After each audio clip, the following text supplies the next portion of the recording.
Hockey is a fascinating sport with a ton of different forms. Field hockey, ice hockey, roller hockey, indoor hockey, underwater hockey, and more. But when most people think of hockey, they usually picture the fast-paced action of ice hockey and the skillful play of field hockey. So what's the real story behind it? Where did it all begin? And how did hockey evolve into the thrilling game we love today?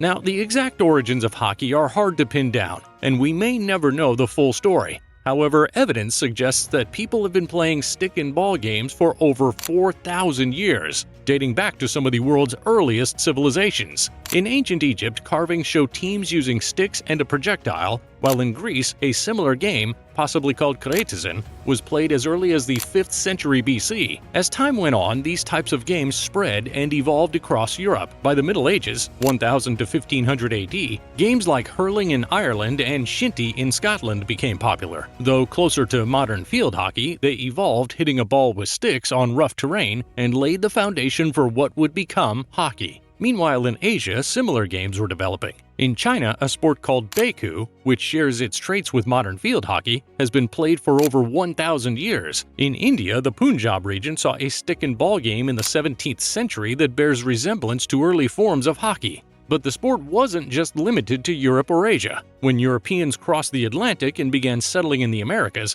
they found similar games being played by indigenous peoples. In Chile, the native people of the 16th century played chueca, a game with striking similarities to hockey. In North America, Native American tribes had games that served as precursors to lacrosse, sharing elements with hockey. There's also evidence in some museums today suggesting that the Aztecs may have played a form of hockey centuries before Columbus even set foot in the New World. All of this points to hockey being one of the oldest and most widely shared sports in human history, evolving across continents and cultures over thousands of years. However, research shows that modern hockey didn't take shape until the 17th and early 18th century in England. Back then, it evolved from a chaotic, fiercely competitive game where entire villages would play against neighboring hamlets. Teams could have up to 100 players, and the game was a matter of pride and manhood, often turning dangerous. Matches could last for weeks, with many players getting seriously injured. Umpires existed, but they were more like bystanders, only making calls if asked by a team. Over time, the game began to get more organized, and common sense led to revisions in the rules. The number of players was reduced to 30 per team, making the game more manageable. By the 1790s and early 1800s, field hockey had become a staple at prominent schools in London, like Eton and Harrow, where the first formal set of rules was drafted, finally bringing some structure to the sport. Hockey's popularity started spreading beyond London, but it wasn't until 1863 that the world's first official hockey club, Blackheath HC, was established. It took another 24 years for the Hockey Association to be founded in 1886, and 10 more years for the All England Women's Hockey Association in 1896, fully ushering in the era of modern hockey as we know it today. But while field hockey was taking root in Europe and parts of the world, a different variation of the sport was evolving in North America. One played on ice. The earliest recorded ice hockey game took place in the early 1830s in Windsor, Nova Scotia, between British Army and Navy personnel stationed in Canada. At this point, it wasn't officially recognized as ice hockey. It was more of a cold-weather version of field games they already played. According to the International Ice Hockey Federation, IIHF, the first organized ice hockey game was held on March 3, 1875 in Montreal. This game was played using rules created by James George Creighton, who had moved from Halifax, Nova Scotia.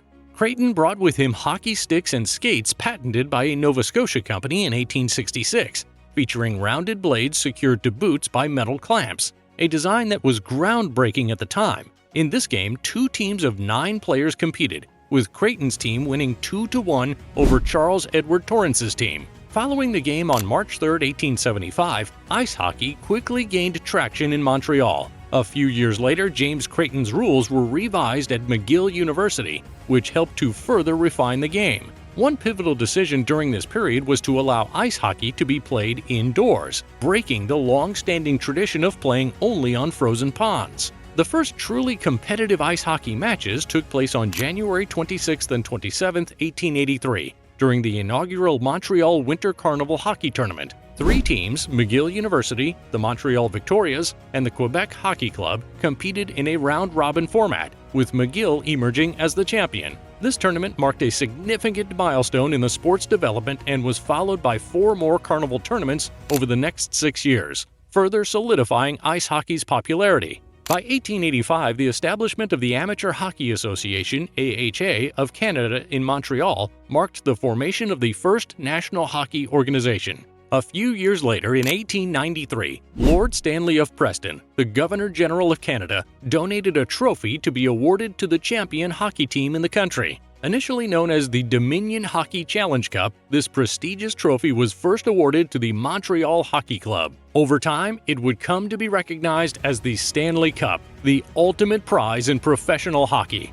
By the late 1800s, ice hockey had grown immensely, rivaling lacrosse as Canada's most popular sport and beginning to spread into the United States. This expansion set the stage for ice hockey to become a global phenomenon, with its roots firmly planted in the rich history of Canadian sports. By the beginning of the 20th century, ice hockey was evolving rapidly. Sticks were being manufactured, players wore shin pads, and goaltenders began using chest protectors borrowed from baseball. Arenas still using natural ice and lacking heating for spectators were being constructed throughout eastern Canada. Although the first amateur league, the Canadian Amateur Hockey League, had been formed in 1899, it wasn't until 1904 that the first recognized professional league, the International Pro Hockey League, was established by American J.L. Gibson.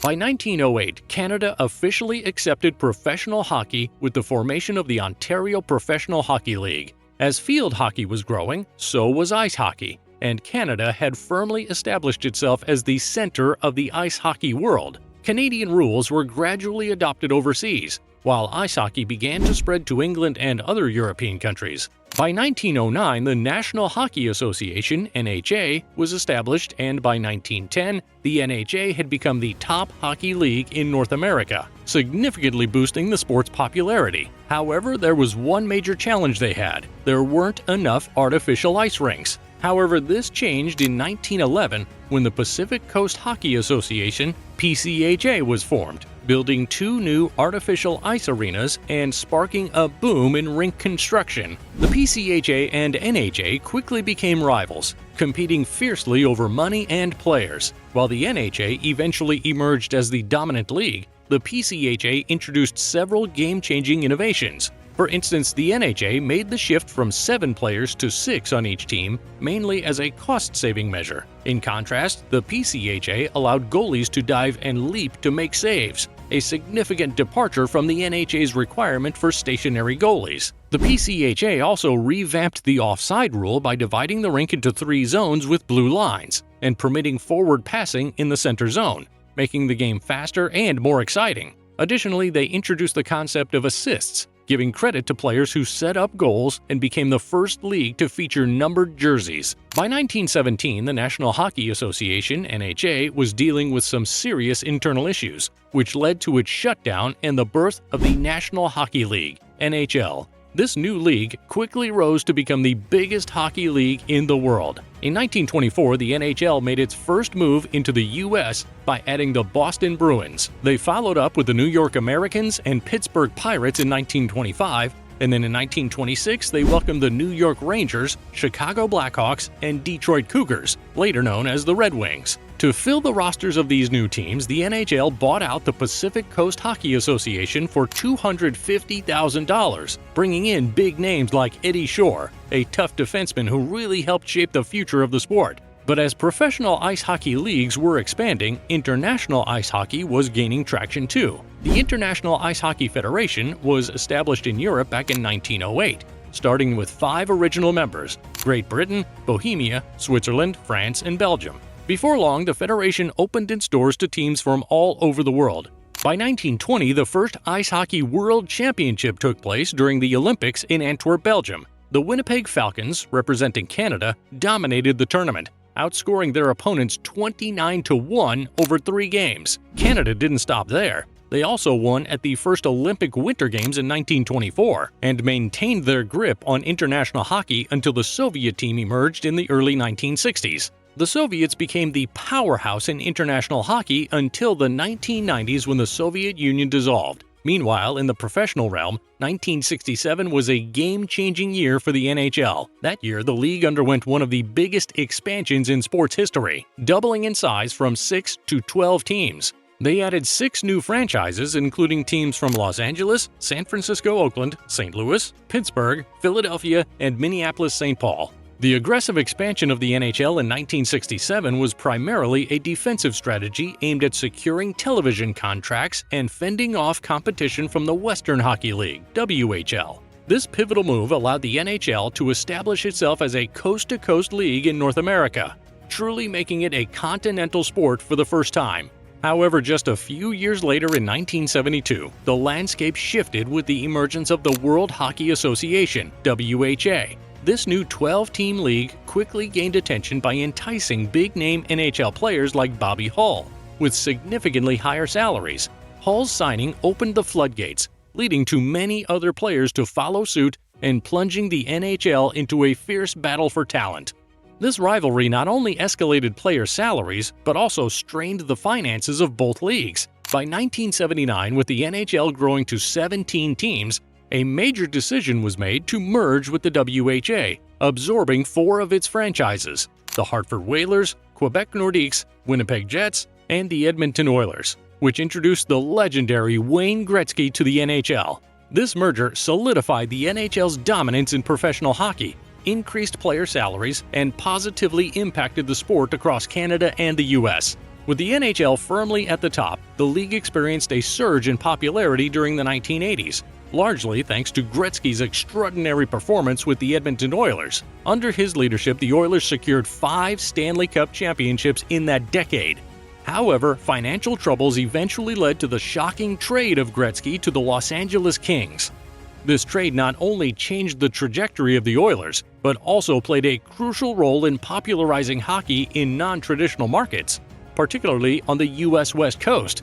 As the 1990s rolled in, the NHL entered a period of rapid growth and expansion, driven by a desire to increase revenue. The league kicked off this wave by introducing 3 new franchises: the San Jose Sharks, Ottawa Senators, and Tampa Bay Lightning. Shortly after, the Mighty Ducks of Anaheim and Florida Panthers joined the league as its 25th and 26th franchises.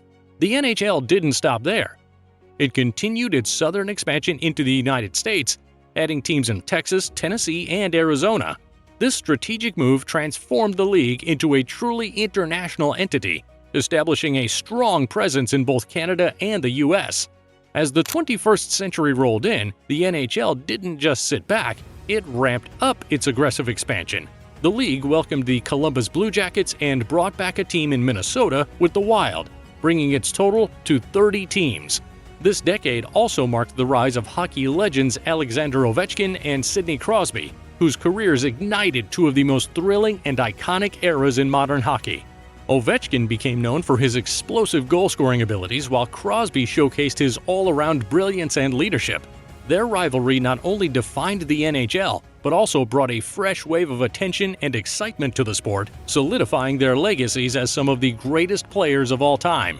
Since then, the NHL has continued to grow, venturing into new markets like Las Vegas with the introduction of the Vegas Golden Knights. In 2018, the league approved another expansion team, the Seattle Kraken, who took to the ice in 2021. These moves cemented the NHL's status as the top hockey league in the world, establishing itself as a powerhouse in professional sports.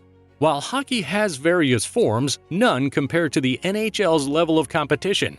Other leagues like the Continental Hockey League (KHL) and the Swedish Hockey League (SHL) are known for their competitive play and ability to produce top-tier talent. Yet they fall short of the NHL in terms of popularity and prestige. This disparity also extends to other variations of hockey, which trail behind ice hockey in development and global recognition. Hockey has come a long way from its ancient stick-and-ball roots to become the fast-paced, globally celebrated sport it is today. As it continues to evolve, you can expect its reach to expand even further, attracting more fans and players from around the world.